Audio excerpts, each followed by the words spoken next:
Programang ito ay rated SPG. Striktong patnubay at gabay ng magulang ang kailangan. Maaaring may masiselang tema, lengguwahe, karahasan, sexual, horror o droga na hindi angkop sa mga... Patuloy pa rin nga sa panloloko itong si Via at Melania dahil alam nilang desperada na nga itong si Rosel na malaman at kung nasan nga ba ang kanyang nawawalang anak.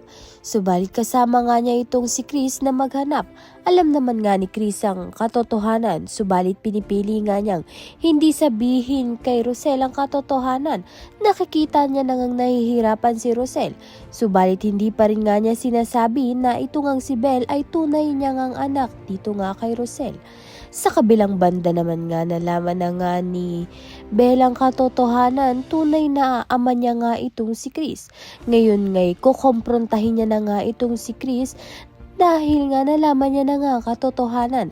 Alam niya na nga kung bakit galit sa kanya ang Mami Via niya dahil nga anak ni Chris itong si Belle sa ibang babae.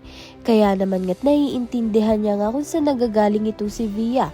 Subalit hindi naman yun tama na ipahamak ni Via itong si Belle.